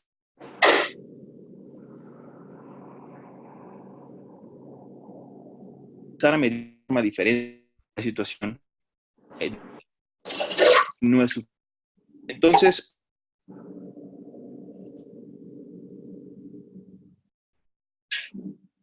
Carlos, estamos perdiendo un poco.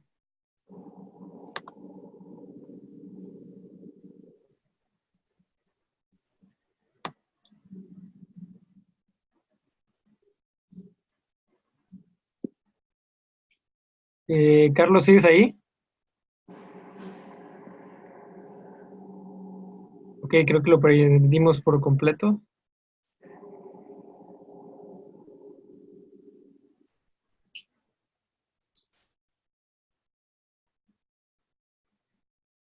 Sí, creo que tuvo problemas con su conexión. Déjenme ver si...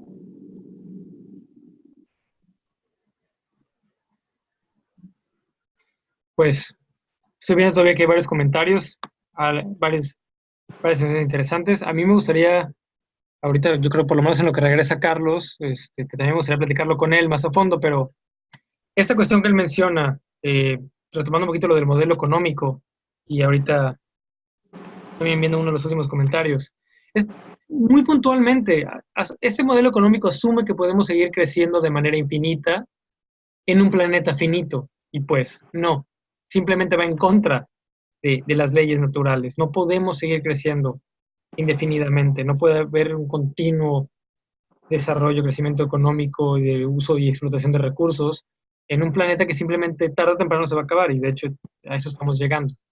Por eso el overshoot day y otras cuestiones de que literal nos estamos acabando el planeta más rápido de lo que éste puede regenerarse o volver a producir los recursos. Y hablando de lo que decía Carlos, de las emisiones, quiero volverles a compartir mi pantalla para hacer énfasis en eso. Déjenme ver, creo que aquí está. Eh, hola, hola. Hola Carlos, estaba mostrando un poquito de datos y gráficas que respaldan un poquito lo que estabas diciendo. Uh-huh. Mostrando aquí, por ejemplo, este porcentaje de emisiones de CO2 dependiendo del el ingreso. Entonces estamos viendo que el top 10% de la población es responsable del 50% de las emisiones. Este fue un estudio de Oxfam en 2014.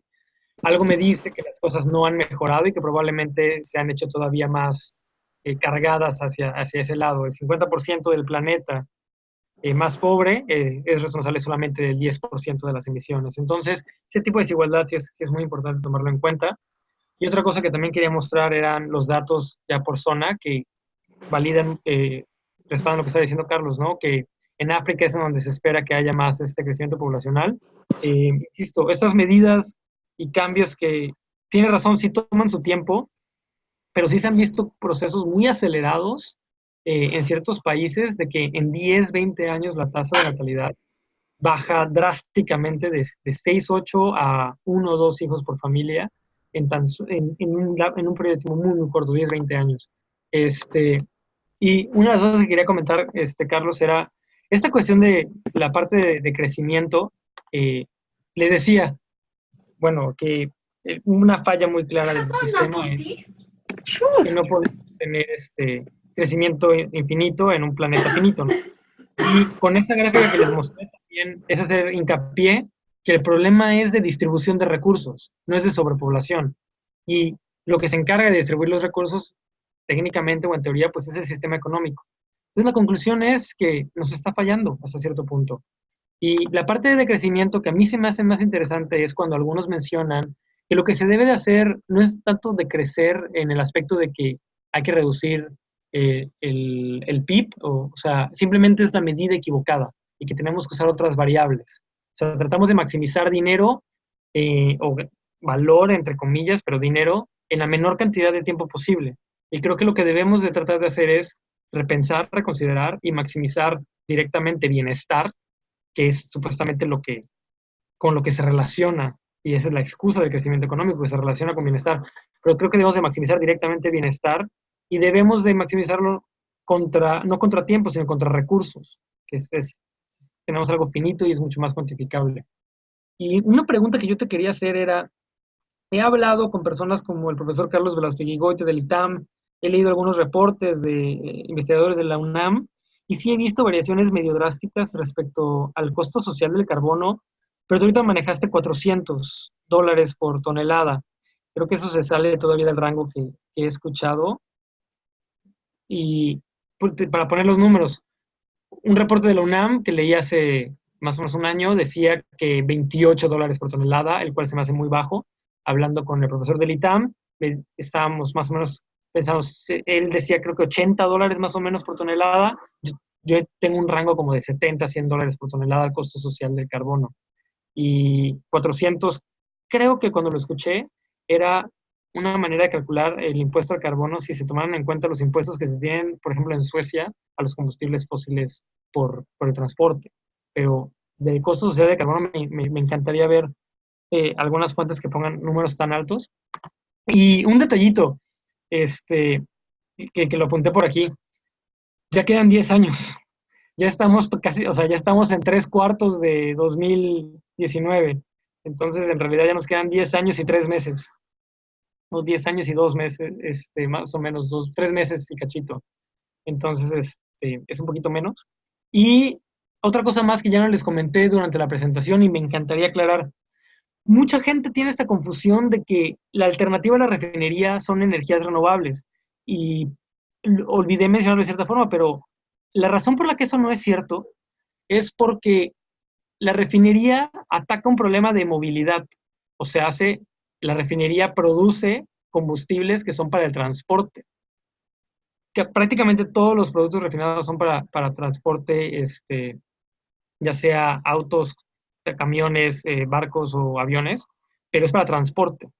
Y mientras no tengamos una flota vehicular eléctrica, de nada me sirve a mí tener más energía eléctrica de renovables si no voy a tocar el sector transporte porque no usa electricidad. Entonces, una solución o una alternativa, mejor dicho, a la refinería es soluciones de movilidad. Invertir en infraestructura, por ejemplo, para ciclistas o invertir en transporte público o incluso electrificar el transporte público.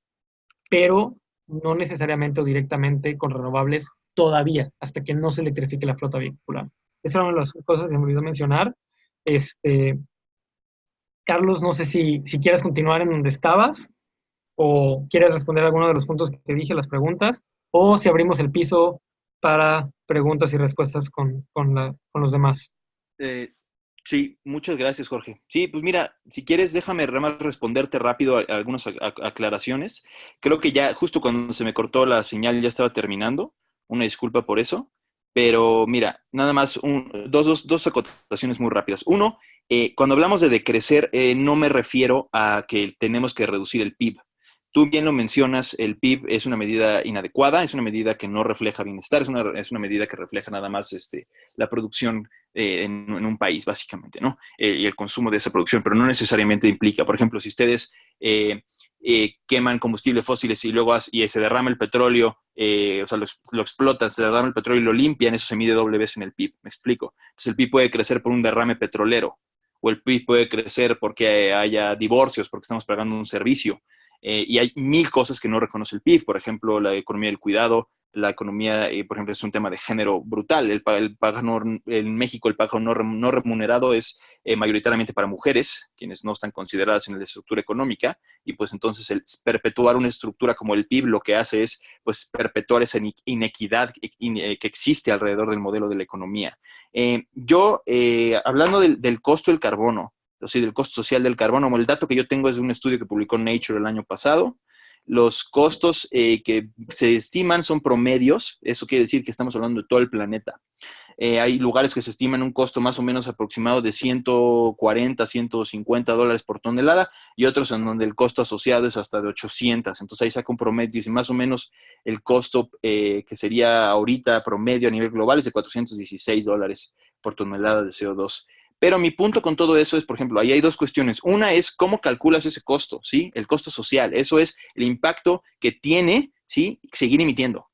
Entonces el punto es, ya con el impacto agregado de ahorita, si tú le agregas el asociado que va a seguir emitiendo una tonelada de carbono, el costo se hace enorme, porque piensa que ya tienes un grado de incremento de temperatura, le estás agregando 0.5 más, si el límite es 0.5, entonces tu costo debe ser enorme, ¿sí? El punto es, un sistema como el capitalismo, como está estructurado en este momento, no funciona con un costo tan grande equivalente a carbono. Ese es mi punto.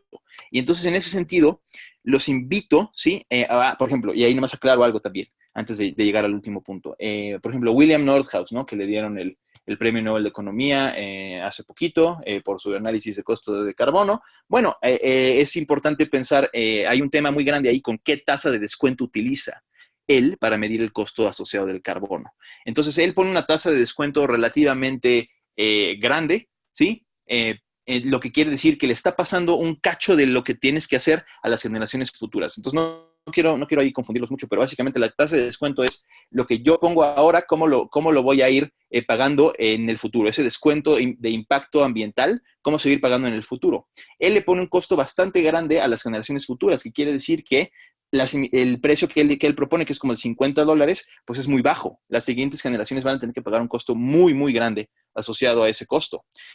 Stern, ¿no? Nicholas Stern, que es el otro gran economista con la tasa, que en el costo, perdón, que mete el tema del impuesto, habla de poner una tasa menor. Sí, eso quiere decir, el costo que se le va a poner a las generaciones futuras es menor, pero eso implica que el costo ahorita, en el presente, es mucho más grande si queremos hacer esta transformación. Entonces, mi punto con eso es que no es tan simple el ponerle un costo y ya. O sea, creo que es una medida que hay que cuestionar. Y ya con esto termino, y era lo que estaba terminando hace un momentito, es que yo les invito,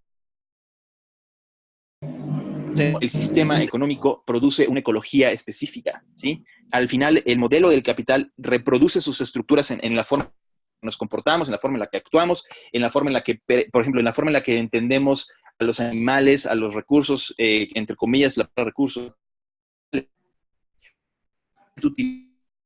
no se le respeta la vida a un animal en este militar, es una mercancía. Entonces, pues le vamos a tener que poner un costo a fuerzas y no estoy seguro que se le pueda poner un costo a todo. Mi invitación sería entonces, pensemos en otro sistema, otra estructura que nos permita pues empezar a valorar las cosas de distinta manera, ¿no? Hay valor intrínseco en la vida, hay valor intrínseco en conservar, por ejemplo, paisajes, especies, modos de vida que tienen una cosmovisión o una cosmología distinta, ¿no? Y que tienen una armonía, que presenta una forma más armoniosa de interrelacionar con esos, vamos a decir, entes, ¿no? Actores, si le quieren llamar así. Entonces, creo que ahí hay mucho que explorar. Yo soy gran escéptico de creer que se puede, vaya, la evidencia lo dice, pero bueno, lo menciono así para tratar de ser un poco más abierto al decir, bueno, acciones, claro que lo son, pero creo que es un poco complicado tratar de pensar que el mismo producto será reorganizarse para reestructurar estas características. Para mí, este modelo depende de relaciones de poder. Esas relaciones de poder han dejado una jerarquía muy clara, que ahorita, por ejemplo, Jorge lo explicó bien con la gráfica que decía. Yo tengo un similar al que presentó Jorge. 8 personas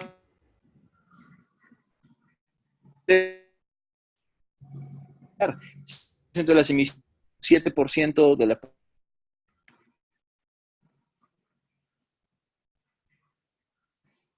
¿no? Estructurado esa, la ha producido y digamos, la ha dado de una forma obscena, ¿no? Y ahora mi problemática es cuando dicen, bueno, pero ahí están las soluciones, ¿no? Ahí está el modelo, hay que seguir estas estructuras y no hay que cambiar la estructura del modelo. Yo creo que al contrario, lo que necesitamos es empezar a imaginar otro modelo, a pensar, a salirnos de esta estructura, ¿sí? ¿Cómo se dé eso?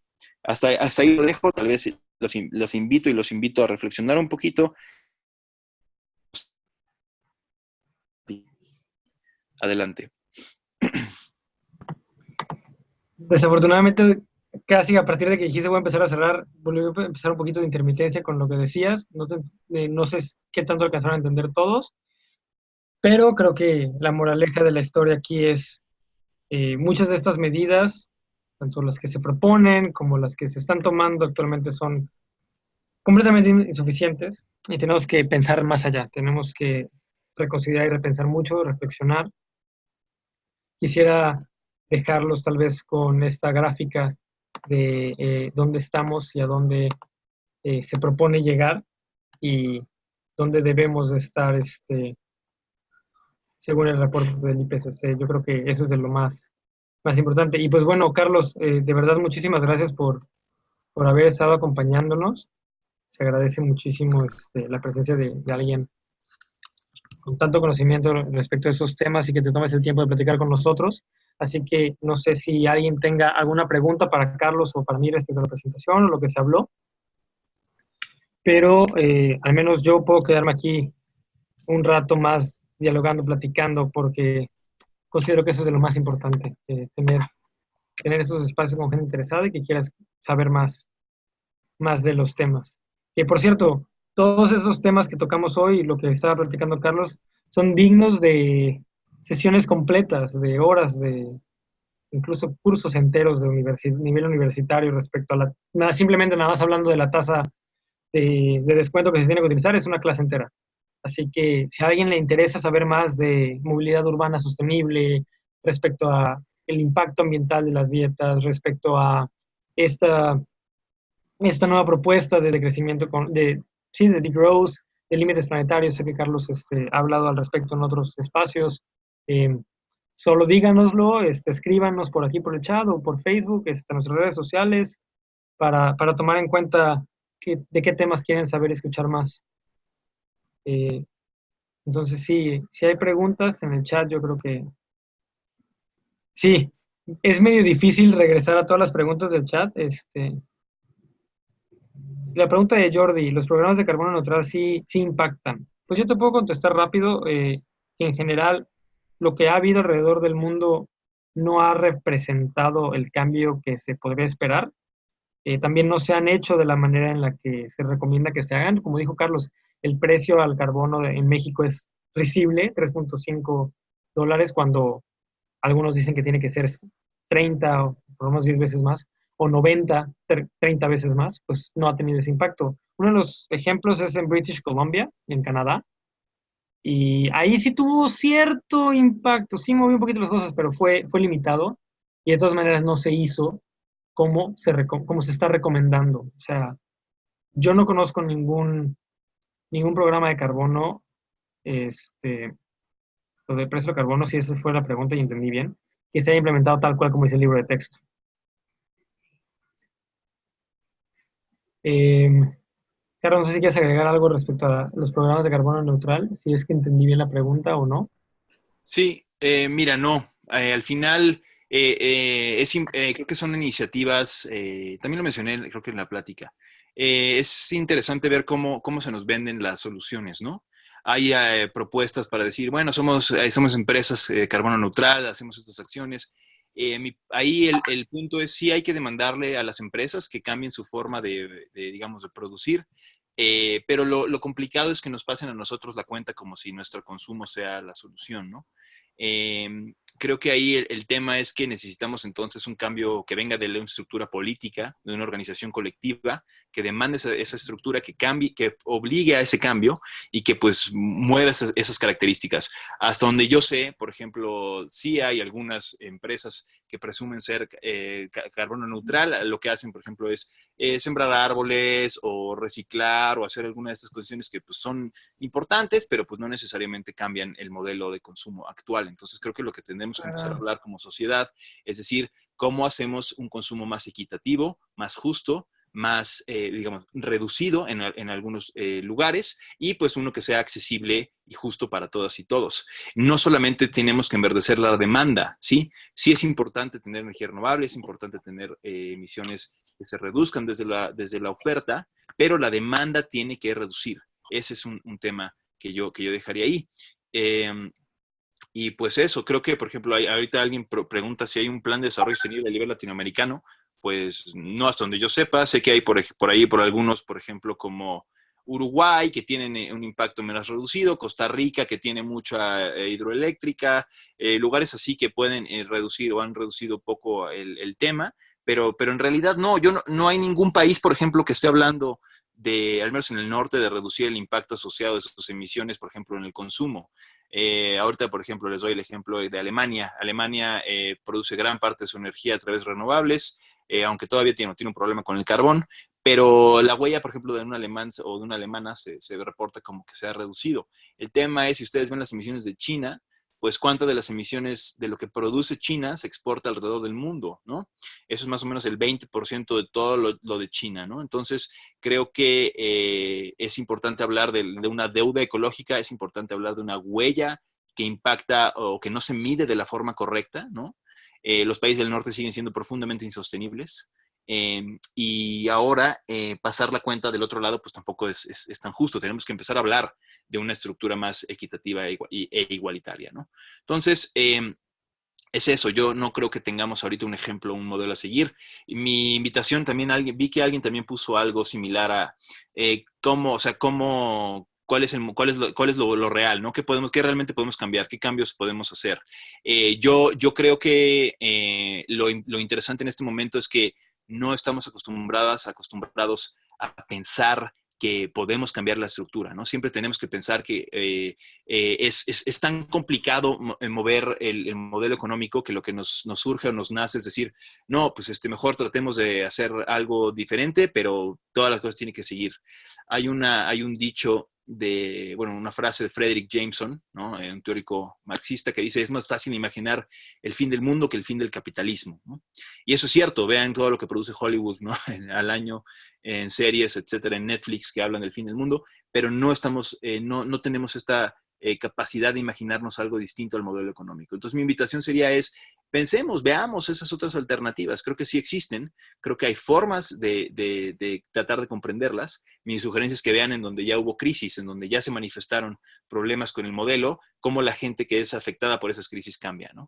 Entonces, creo que tenemos que empezar a pensar en soluciones locales, colectivas, políticas, ¿no? Que van más allá de la tecnología, que sí involucran tecnología, pero que van más allá. Son cambios sociales, son cambios políticos, y creo que eso es lo que yo les invitaría a pensar.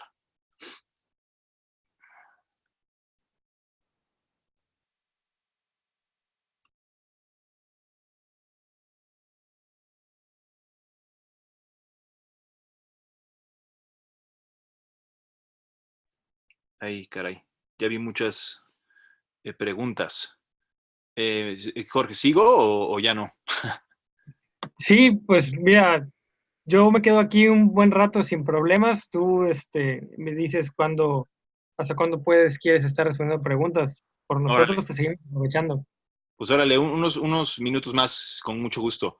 Mira, a ver, aquí pone alguien, dice, a corto plazo, como sociedad, ¿hacia dónde deberíamos dirigir nuestros esfuerzos para que podamos lograr un cambio estructural? Pues mira, creo que ahí, yo insisto, creo que una economía local a escala es mucho más, es algo efectivo, es algo eficaz, es algo que puede suceder y cambiar rápidamente.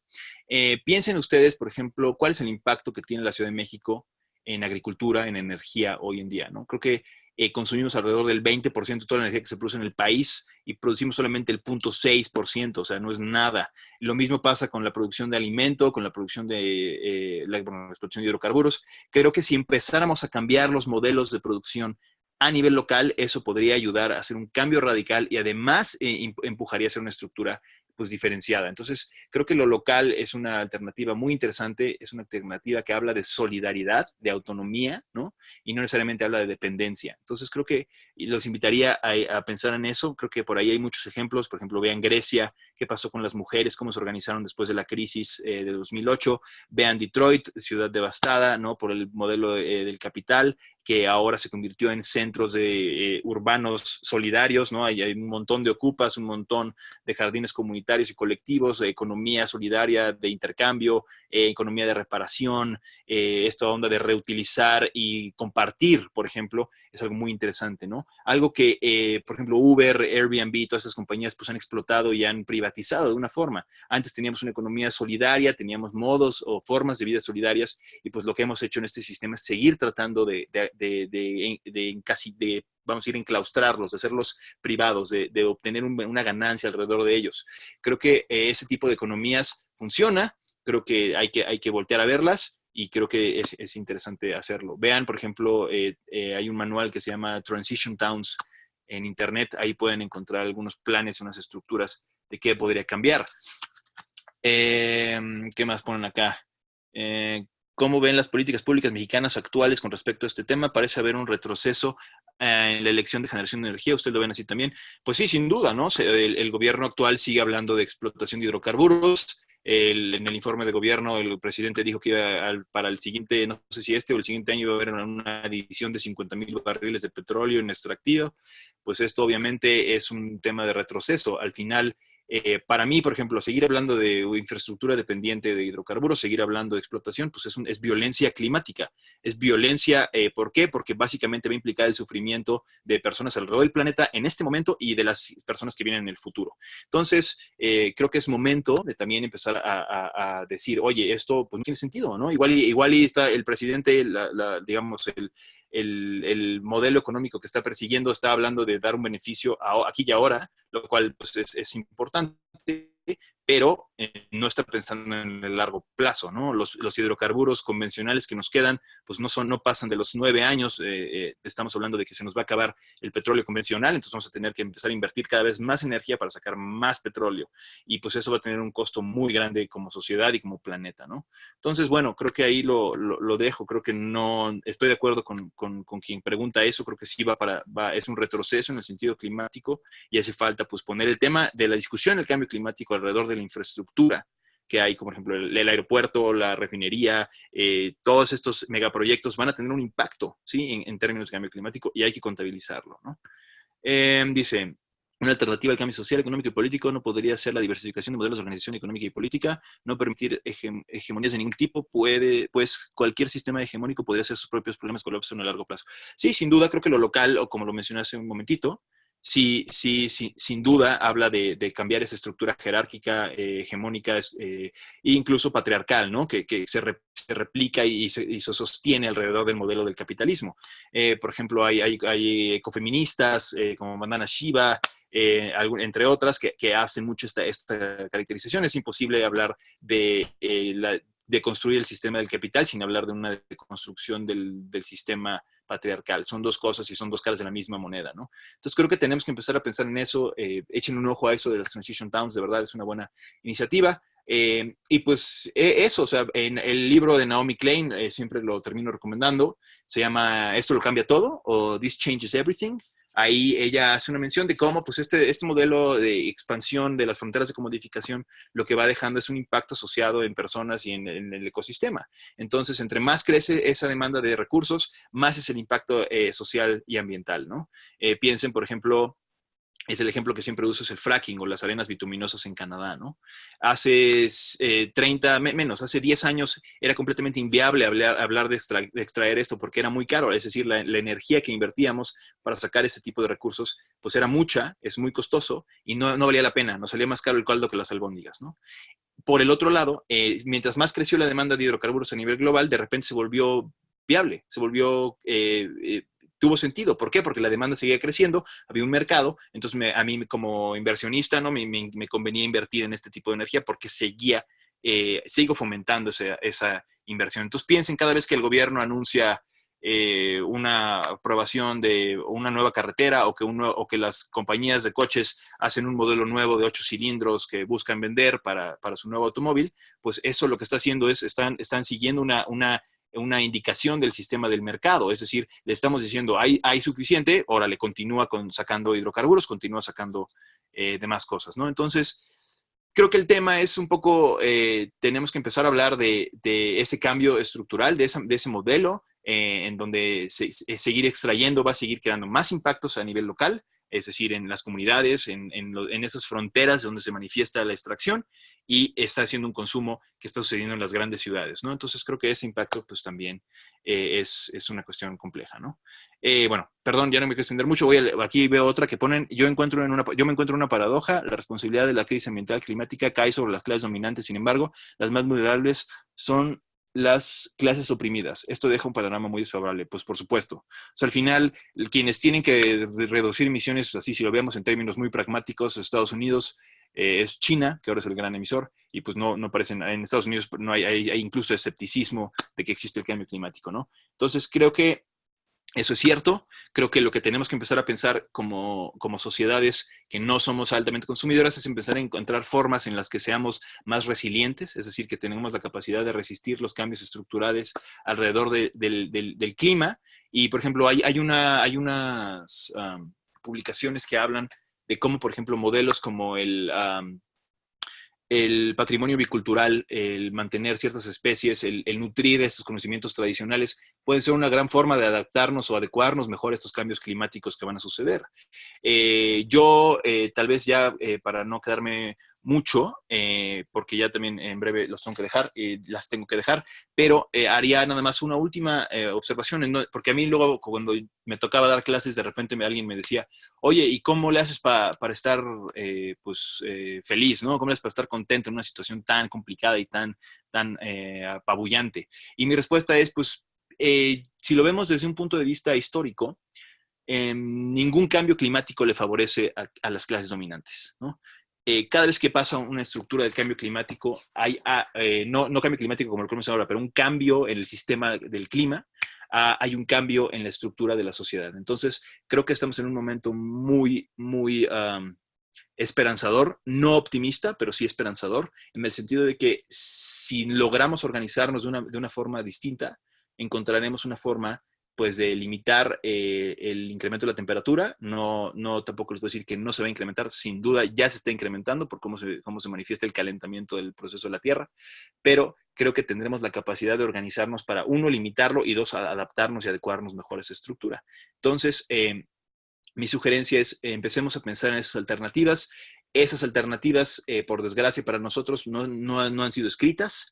No hay un manual que nos diga cómo se manifiestan, cómo se comen, cómo se utilizan, pero sin duda son algo que tenemos que imaginar, es algo que tenemos que crear nosotras y nosotros ahora, ¿sí? Si hacemos eso de esta forma, pensamos en algo más allá, ¿sí? Si nos imaginamos algo distinto a ese modelo económico, pues nos va a dar una fortaleza, una esperanza de encontrar esa visión, ¿no? Entonces mi invitación es no se queden con esta onda de, vamos a ser más eficientes, vamos a usar más tecnología. Es más bien, pensemos cómo hacemos eso se vuelva para un beneficio social justo, equitativo, y cómo eso nos puede servir para transformar ese modelo, ¿no? Entonces, espero, pues, bueno, sí que sí me hayan escuchado algo. Yo con mucho gusto, igual si alguien tiene alguna duda, comentario, con mucho gusto lo puedo seguir atendiendo. Les dejo por acá mi correo.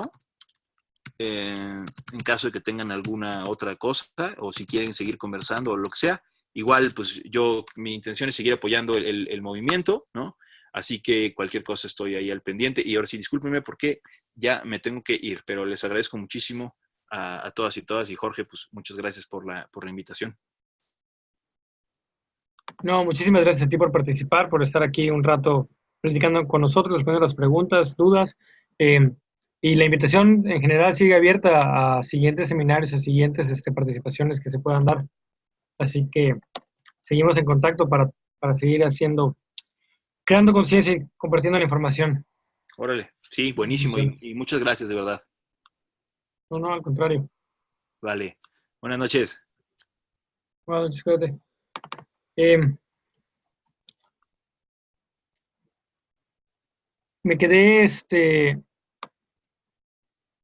me quedé con una de las últimas preguntas. Eh, sí, Lorenzo, algo de lo que comentabas, creo que por eso también hablamos mucho de las cuestiones individuales versus colectivas versus sistémicas. Y aquí una de las cosas que quiero enfatizar es, Carlos está viendo las cosas un paso más lejos.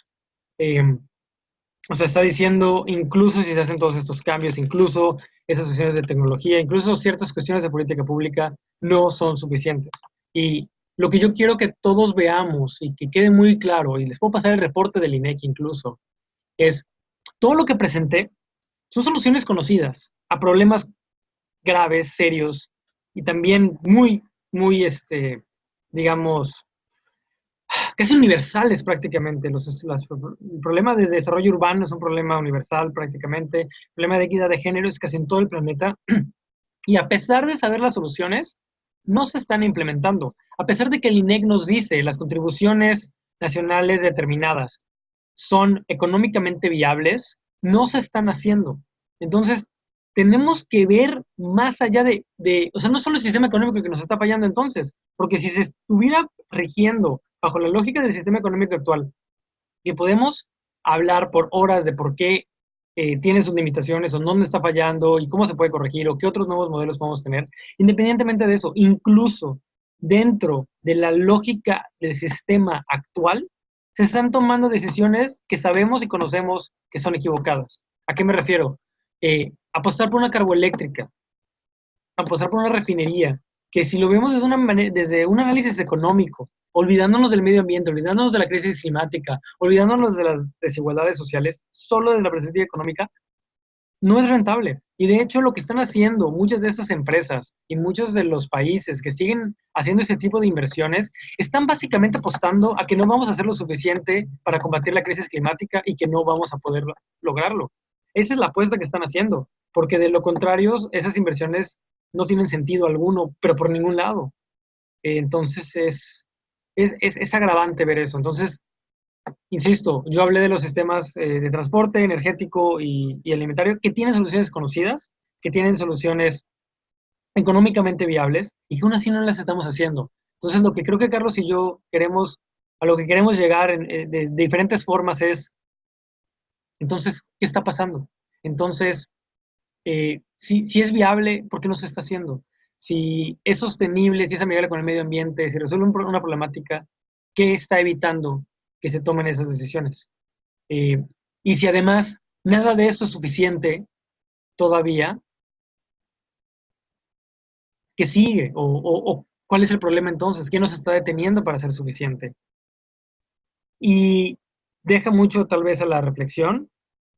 No acaba de ser una respuesta concreta de necesitamos este otro modelo político, económico o social, pero sí de, bueno, ¿qué más? ¿O cómo? Y pues desafortunadamente yo les digo, yo no tengo la respuesta, no la conocemos. Yo creo que no se conoce la respuesta. Creo que si alguien tuviese la respuesta ya estuviera recibiendo su premio Nobel de Economía, de la Paz y quizás de Medicina por haber entendido cómo funciona el cerebro humano, porque mucho de esto sí se reduce a tomas de decisiones de humanos, interacciones humanas. Entonces, como no tenemos las respuestas, creo que lo que queda en nosotros es seguir dialogando, seguir buscándolas. De hecho, soy fan de la economía conductual, es maravillosa y sí han ganado varios premios Nobel por contribuciones a ella. Pero aún así, no hemos encontrado una manera de no solo cambiar hábitos, sino de una toma de decisiones colectiva que refleje realmente lo que es mejor para todos. No lo tenemos, o no que yo sepa, o si alguien lo conoce, pues compártelo con el mundo porque es lo que necesitamos, lo que se está buscando. Otra cosa que ya no les comenté es varias de estas propuestas o estas soluciones es parte de lo que se va a estar hablando ahora en la ONU, en la cumbre climática, y varios de nosotros de Fridays for Future a nivel Latinoamérica vamos a estar ahí presentes. Entonces, sí es muy importante también ir conociendo la opinión y lo que piensa la población, y cómo vamos a ir implementando, insisto, estas soluciones ya conocidas, esas soluciones ya económicas, incluso desde dentro de este sistema, y entender por qué no se están haciendo, si sabemos que es bueno para todos. Entonces, yo creo que podemos empezar a ver en siguientes seminarios qué más temas podemos tocar. Aquí hay mucho interés aparentemente por esta cuestión de organización colectiva, pero tenemos que buscar a los expertos y traerlos también a que nos platiquen. Vamos a ver a quién más vamos a invitar. Por favor, insisto, compartan de qué temas son de su interés y a seguir buscando gente que nos comparta su perspectiva, la información que tiene, la investigación que ha hecho, los proyectos en los que han participado. Y al final de cuentas, yo creo que incluso abrir más canales de diálogo entre todos. De hecho, en Ciudad de México se estaba planeando con una organización aliada de Citizens Climate Lobby, en la que también he participado, tener diálogos muy parecidos al de Talanoa. No sé si alguien está familiarizado con los diálogos de Talanoa, pero es crear un espacio abierto para, digamos, compilar un poco otra vez la opinión de la gente respecto al cambio climático, lo que piensan, las soluciones que proponen y llevarlos a la cumbre ahorita en septiembre. De hecho, hay relación con Huerto Roma Verde, a ellos sí los vamos a invitar sin mayor problema. Amelia Arreguín y la doctora María Amparo, no sé si tengamos un contacto directo con ellos. Si alguien lo tiene, por favor, compártanlo para... Perfecto, Roger. Pues ya sabemos entonces con quién acercarnos para buscarlas y que sean parte de esta serie de webinars. Eh, yo creo que hoy hubo un muy buen turnout. Se puede tener todavía más.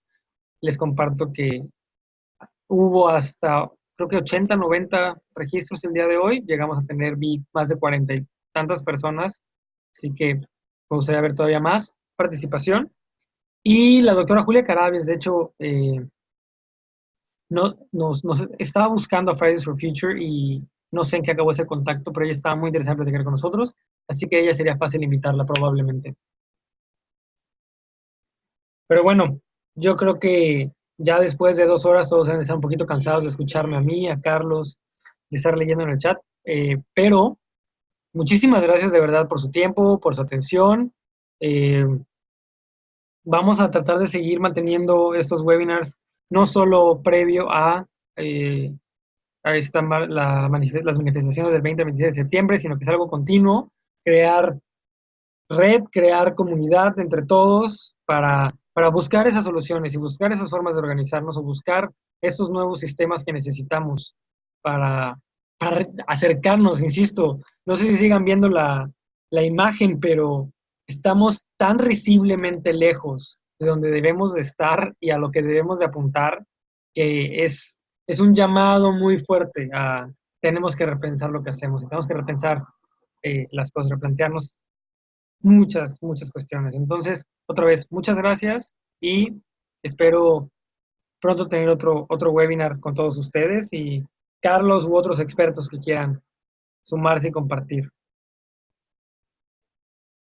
Muy buenas noches a todos, que descansen y empezar otra semana en lucha y resistencia.